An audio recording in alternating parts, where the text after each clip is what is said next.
ശംഖം ചക്രം ജളൂകം ദൃതമൃതകടം ജാപിതോർപ്പിച്ചതുർഭി സൂക്ഷ്മസ്വച്ഛാതിഹൃത്യൻ ശുഖപരിവിലസൻ മൗലിമംബോജനേത്രം കാളാംബോധോജ്ജലാഭം കടിതടവിലസച്ചാരുപീതാംബരാഢ്യം വന്ദേ ധന്യന്തരിം തം നിഖിലഗതവനപ്രൗഢതാവാഗ്നിലീലം. നമസ്കാരം. സന്ധ്യാവന്ദനത്തിലേക്ക് എല്ലാവർക്കും സ്വാഗതം. രോഗശാന്തിക്കായിക്കൊണ്ട് ഉള്ള ഉപാസനാമൂർത്തിയായ ധന്വന്തരിയെക്കുറിച്ചുള്ള ശ്ലോകമാണ് ചൊല്ലിയത്.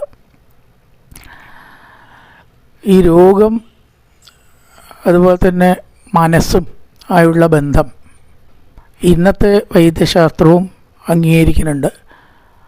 പഴയ കാലത്ത് എന്നോ ഇത് മനസ്സിലാക്കിയിരിക്കണം. അതുകൊണ്ടാണ് ആയുർവേദത്തിൻ്റെ അടിസ്ഥാന ഗ്രന്ഥമായ അഷ്ടാംഗഹൃദയത്തിൽ രാഗാദിരോഗാനുസതതാനുഷക്താൻ അശേഷകായ പ്രസൃതാൻ അശേഷാൻ ഔത്സുക്യമോഹാത് അതിദാ ജഘാന യോ അപൂർവ വൈദ്യായ നമോസ്തു തസ്മൈ എന്ന് പറഞ്ഞുകൊണ്ട് തുടങ്ങിയിരിക്കണം. എല്ലാ രോഗങ്ങളും തുടങ്ങുന്നത് മനസ്സെന്നാണെന്നാണ്. കുറേയൊക്കെ ജന്മനാളുള്ള വൈകല്യങ്ങൾ ഒഴികെ.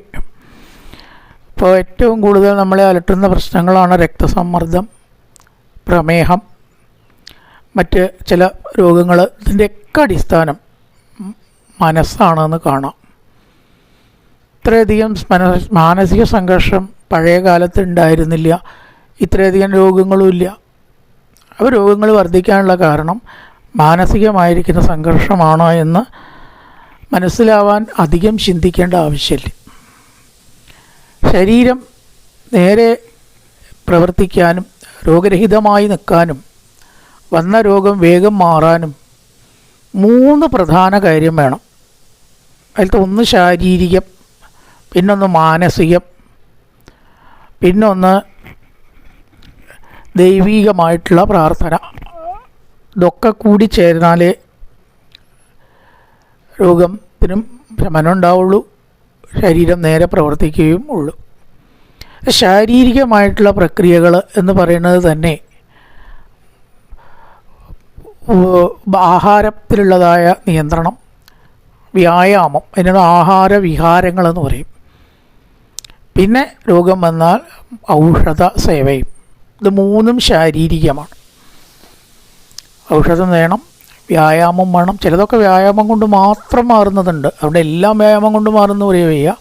വ്യായാമം വളരെ ആവശ്യമാണ്. ആഹാര നിയന്ത്രണം, ഇതിലുള്ള താളപ്പിഴകളാണ് പലപ്പോഴും രോഗങ്ങൾ ഉണ്ടാക്കി തീർക്കുന്നത്. പിന്നെ മാനസികം, രണ്ടാമത്തെ കാര്യം. ആ മാനസികം ഈശ്വരപ്രാർത്ഥന കൊണ്ട് മാത്രമേ നമുക്ക് നേരെയാക്കി എടുക്കാൻ പറ്റുള്ളൂ. അതിന് മരുന്ന് കഴിക്കാൻ പറ്റില്ല. മനസ്സ് നേരെയാക്കാനായിട്ടൊരു കഷായം, മരുന്ന് നേരെയാക്കാനായിട്ടൊരു ടാബ്ലറ്റ്, ഒരു ഗുളിക ഇന്ന് വരെ കണ്ടുപിടിച്ചിട്ടില്ല. അതിനൊരൊറ്റ മാർഗ്ഗമേ ഉള്ളൂ, ദിവസേന ഈശ്വരപ്രാർത്ഥന. ഏതാ അവരവരുടെ വിശ്വാസം വെച്ചാൽ അത് ഈശ്വരപ്രാർത്ഥന കൊണ്ട് മനസ്സ് അതുവരെയുള്ളതൊക്കെ ശരിയാക്കാൻ പറ്റുള്ളൂ. ഡിലീറ്റ് ചെയ്ത് ഫോർമാറ്റ് ചെയ്യാന്ന് പറയും. ഈ മെമ്മറി കാർഡ്, ഹാർഡ് ഡിസ്കൊക്കെ നമ്മൾ നിറഞ്ഞാൽ ഫോർമാറ്റ് ചെയ്യുന്നുണ്ടല്ലോ, അതുപോലെ നമ്മുടെ മനസ്സ് പല ചിന്തകൾ കൂടെ പോയി എങ്ങനെ നിറയുകയാണ്, ജാമാവുകയാണ്. അപ്പോൾ ദിവസത്തിൽ 2 പ്രാവശ്യം അതിനെ ഒന്ന് ഫോർമാറ്റ് ചെയ്യണം. അതുവരെയുള്ളതൊക്കെ കളഞ്ഞ് ക്ലിയറാക്കുക, 2 ഫോർമാറ്റ് ചെയ്യുക. അതിനാണ് ഈ പ്രാർത്ഥന. എത്ര അടിസ്ഥാനമാണെന്ന് നോക്കൂ. പണ്ടുള്ളവരുടെ ആ നിരീക്ഷണം, ആ കണ്ടുപിടുത്തം. അപ്പോൾ ഈ പ്രാർത്ഥന ഒന്നും ഇല്ലെങ്കിലോ, മെമ്മറി കാർഡോ ഹാർഡ് ഡിസ്കോ ജാമായ പോലെ മൈഗ്രെയിൻ, തലവേദന, മറ്റ് പല രോഗങ്ങൾ, രക്തസമ്മർദ്ദത്തിൻ്റെ കൂടുതലൊക്കെ ഉണ്ടാവുകയാണ്.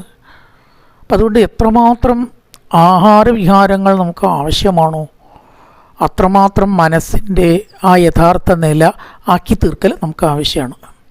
അതിനാണ് ഈ പ്രാർത്ഥന.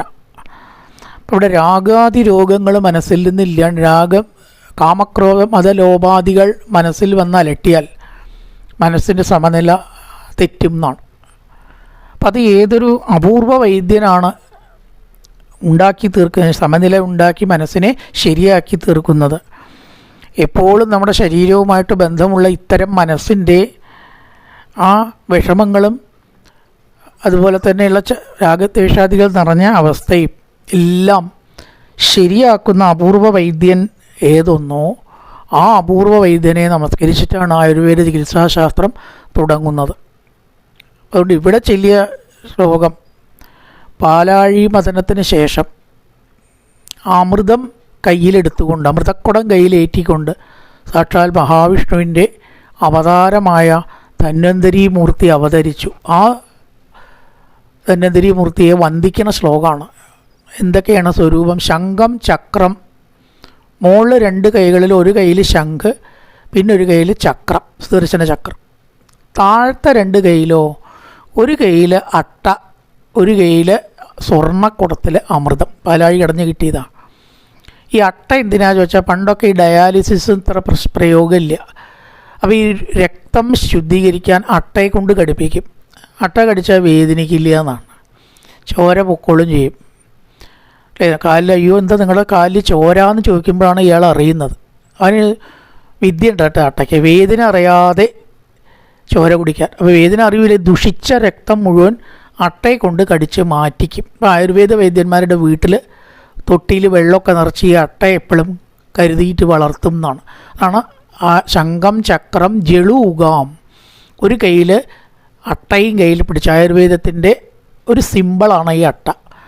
മറ്റേ കയ്യിൽ സ്വർണ്ണക്കുടത്തിൽ അമൃതവുമായിട്ടുള്ളതായ ചാബിദോർബി ചതുർബി സൂക്ഷ്മസ്വജാതി ഹൃദ്യൻ ചുഗവരി വിലസൻ മൂലിം അംബോജനേത്രം. നീലമേഘശ്യാമള സ്വരൂപത്തോടു കൂടി താമരപ്പൂവിൻ്റെ ഇതൾ പോലെയുള്ള കണ്ണുകളോടുകൂടിയ രോഗങ്ങളാകുന്ന കാടിന് കാട്ടുതീയായ ധന്വന്തരി മൂർത്തിയെ നമസ്കരിക്കണു. രോഗങ്ങളാകുന്ന കാടിന് കാട്ടുതീയാകുന്ന ധന്വന്തരി മൂർത്തിയെ നമസ്കരിക്കുന്നു. പണ്ടൊക്കെ ഏത് കഷായ സേവ തുടങ്ങുമ്പോഴും ധന്വന്തരി മൂർത്തിയെ സങ്കല്പിച്ച് വടക്കോട്ട് തിരിഞ്ഞു നിന്ന് ആ ഔഷധ സേവ നടത്തണം എന്ന് പറയും. ഇതൊക്കെ ഈ മാനസികമായിട്ടുള്ള, കേവലം ശാരീരികവും വ്യായാമപരവും അല്ല ഈ രോഗം. അതിന് മറ്റ് ചില വശങ്ങളുണ്ട്. എങ്ങോട്ട് തിരിഞ്ഞു നിന്ന് കഴിക്കണം, മനസ്സിൻ്റെ അവസ്ഥ എന്താണ്, ഇതൊക്കെ നേരെ വയ്ക്കുമ്പോൾ ഈശ്വര പ്രാർത്ഥനയോട് കൂടിയിട്ടാവുമ്പോൾ ഈ ഔഷധ സേവ പൂർണ്ണ ഫലം ചെയ്യണം.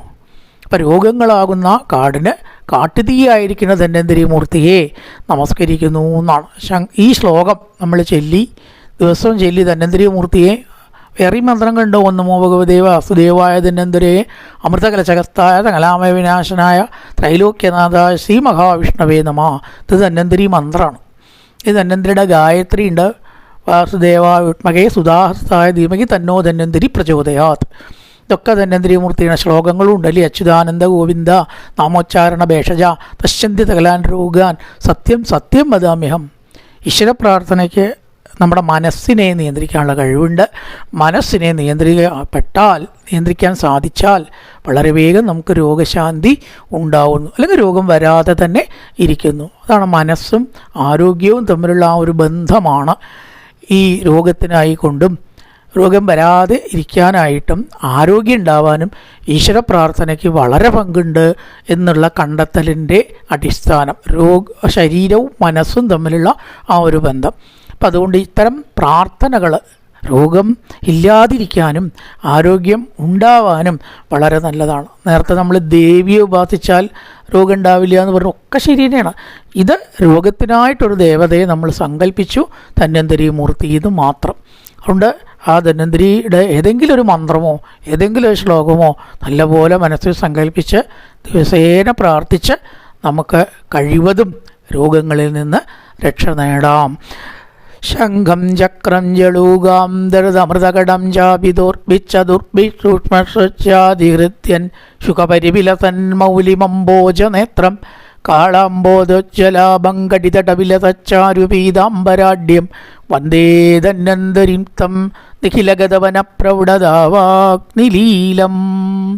എല്ലാവർക്കും നമസ്കാരം. നല്ലൊരു സന്ധ്യ ആശംസിച്ചുകൊണ്ട് നിർത്തുന്നു.